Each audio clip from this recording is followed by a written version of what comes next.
राधे राधे आप सभी को। कैसे हैं आप सब ठीक होंगे ऐसी मेरी आशा है। आज की इस वीडियो में हम सुनेंगे कार्तिक मास की दूसरी कहानी। कार्तिक मास की पहली कहानी मैंने पीपल पथवारी की सुनाई थी, जिसका लिंक मैं डिस्क्रिप्शन बॉक्स में दे दूंगी। तो आइए आज शुरू करते हैं कार्तिक मास की दूसरी कहानी। किसी गांव में एक बुढ़िया रहती थी और वह कार्तिक का व्रत रखा करती थी। उसके व्रत खोलने के समय भगवान कृष्ण आते और एक कटोरा खिचड़ी का रख कर चले जाते।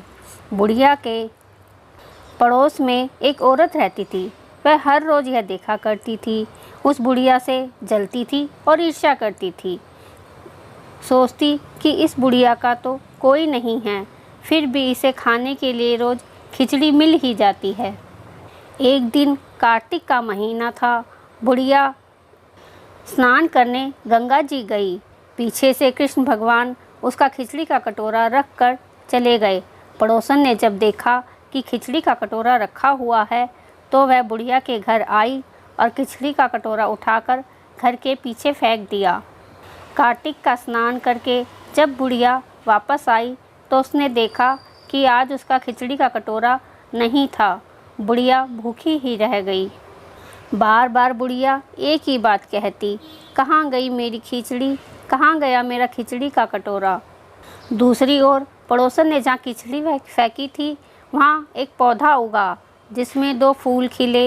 एक बार राजा उस तरफ से गुजर रहा था तो उस राजा की नज़र उन 2 फूलों पर पड़ी। राजा वे फूल तोड़कर अपने घर ले आया और रानी को दे दिए। जब वे फूल रानी ने सूंघे तो रानी गर्भवती हो गई और कुछ ही समय बाद रानी ने 2 पुत्रों को जन्म दिया। वह दोनों पुत्र जब बड़े हो गए तो वह शिकार खेलने जाते और वह दोनों किसी से नहीं बोलते थे। जब वह एक दिन शिकार खेलने जा रहे थे तो रास्ते में वही बुढ़िया मिली जो अब भी यही कहती थी, कहाँ गई मेरी खिचड़ी और कहाँ गया मेरा खिचड़ी का कटोरा। बुढ़िया की बात सुनकर वह दोनों कहते, हम हैं तेरी खिचड़ी, हम हैं तेरा खिचड़ी का कटोरा। यह सुनकर राजा के पुत्र यही कहते, हम हैं तेरी खिचड़ी और हम हैं तेरा कटोरा। हर बार जब भी वह शिकार पर जाते तो बुढ़िया यही बात कहती और दोनों यही उत्तर देते। एक बार जब राजा को यह बात पता चली, राजा के कानों में यह बात पता चली कि लड़के उस बुढ़िया से बोलते हैं तो राजा को बहुत आश्चर्य हुआ कि लड़के किसी और से तो बोलते नहीं, उस बुढ़िया से कैसे बात करते हैं। राजा ने बुढ़िया को राजमहल में बुलवाया और कहा कि हमसे तो ये लड़के बोलते नहीं, तुमसे कैसे बोल लेते हैं।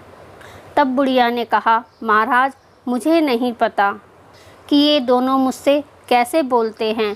मैं तो कार्तिक का व्रत रखती थी और एक दिन और कृष्ण भगवान मुझे खिचड़ी का कटोरा भर कर दे जाते थे। एक दिन मैं स्नान करने गंगा जी गई थी। जब मैं वापस आई तो मुझे वह खिचड़ी का कटोरा नहीं मिला। जब मैं कहने लगी, कहाँ गई मेरी खिचड़ी और कहाँ गया मेरा कटोरा, तब इन दोनों लड़कों ने कहा कि तुम्हारी खिचड़ी तुम्हारी पड़ोसन ने घर के पीछे फेंक दी थी। उससे एक पौधा उगा और उस पौधे पर 2 फूल खिले, जिसे वो फूल राजा तोड़कर ले आया और उन्होंने रानी को वो फूल दे दिए और उस फूल के सूंघने से हम 2 पुत्रों का जन्म हुआ। लड़के कहते, हमें भगवान ने ही तुम्हारे लिए भेजा है। सारी बात सुनकर राजा ने बुढ़िया को महल में रहने को कहा। हे कार्तिक महाराज, जैसे आपने बुढ़िया की बात सुनी वैसे ही आपका व्रत करने वाले, कहानी सुनने वाले, हुंकारा भरने वाले की सबकी बात सुना। बोलो विष्णु भगवान की जय। अगर आपको मेरी यह वीडियो पसंद आई हो तो लाइक, शेयर और सब्सक्राइब करना ना भूलें। राधे राधे।